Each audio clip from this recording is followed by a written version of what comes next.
행복한 토요일 아침입니다. 오늘도 말씀과 함께 하루를 시작하시는 여러분들을 축복합니다. 오늘 현장에서 진행되는 토요 새벽 기도회에는 외부 설교자가 오시기 때문에 이번 주는 미리 녹화해둔 내용으로 가이드를 진행하려고 합니다. 예레미야 선지자는 참 안타까운 선지자인 것 같습니다. 선지자로서 대접받고 인정받기보다는 사랑하는 백성들에게 끊임없이 쓴소리 해야 했고 또 이상한 징조들을 만들어 보이며 살아야 했기 때문이죠. 아마도 많은 유대 백성들은 좋은 소리만 하는 것도 아니고 듣기 싫은 소리만 계속 해대는 예레미야를 미워했을 것입니다.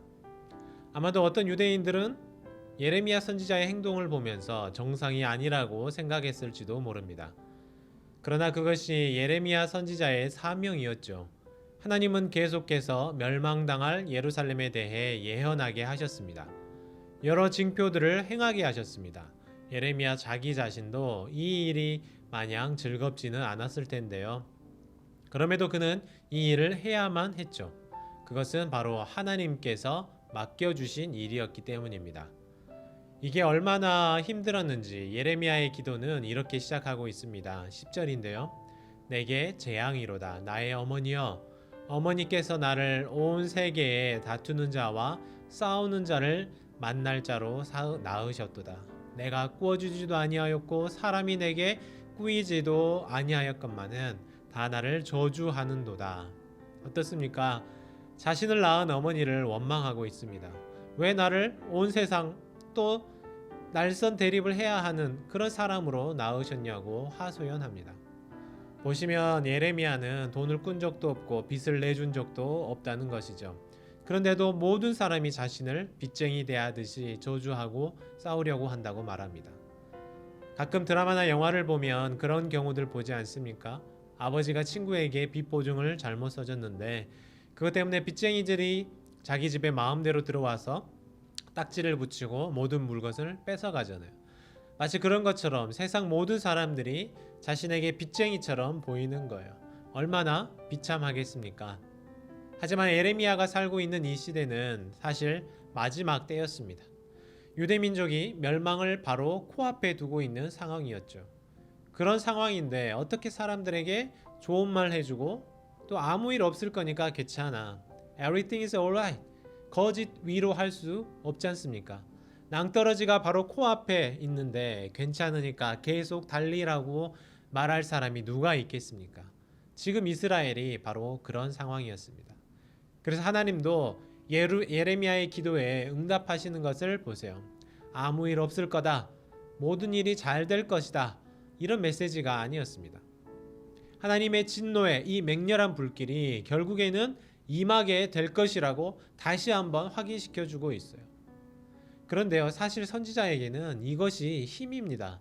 내가 했던 예언, 하나님께서 자신을 통해 주신 말씀이 성취되고 이 땅에서 실현된다는 것은 하나님을 더욱 신뢰하게 만드는 것이고 동시에 어떻습니까? 이 말을 전하는 선지자 역시 믿을 수 있는 사람이라는 것을 만들어주기 때문이죠.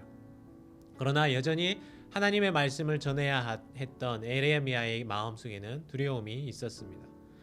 사랑하는 동포들이 자기 민족이 재앙을 당하는 것을 이미 알아버렸기 때문이죠. 이것을 사람들에게 설득시켜 주어야 했습니다.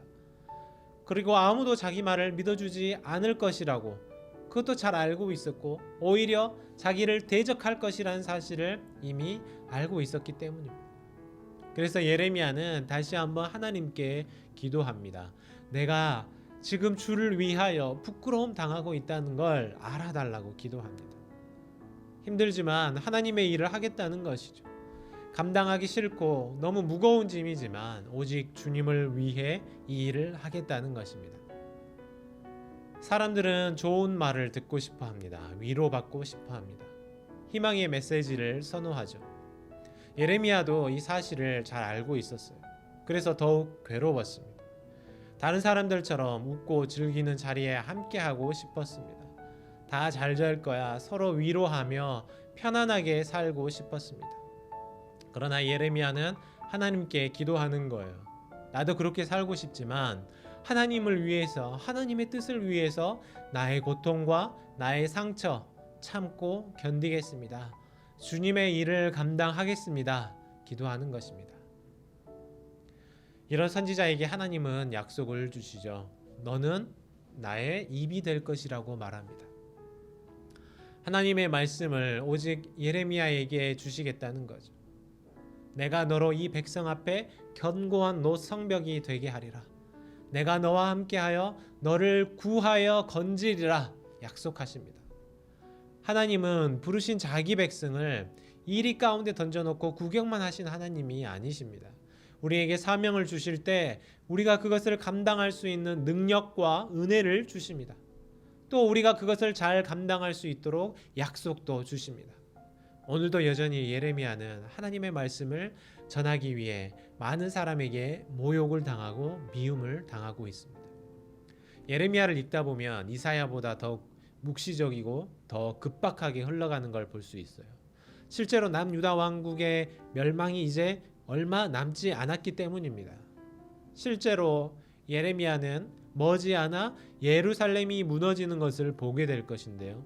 이미 알고 있었고 또 자신이 그렇게 열심히 모욕을 당하면서도 전파했던 일이기 때문에 예레미야의 가슴은 더욱 찢어질 듯 아팠을 것입니다.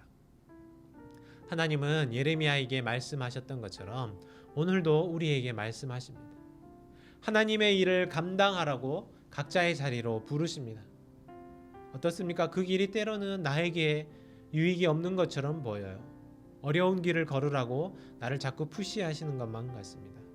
그러나 그것이 하나님께서 정하신 길이고 하나님의 약속의 길이라면 담대함으로 하나님이 주시는 능력으로 걸어가는 저와 여러분 되시기를 바랍니다. 함께 기도하면 좋겠는데요. 오늘도 하나님을 멀리하고 복음을 거부하는 이 죄악된 시대 앞에서 말씀을 붙잡고 그리스도인으로 당당하게 살아가는 하루가 되게 하옵소서. 이렇게 함께 기도하겠습니다.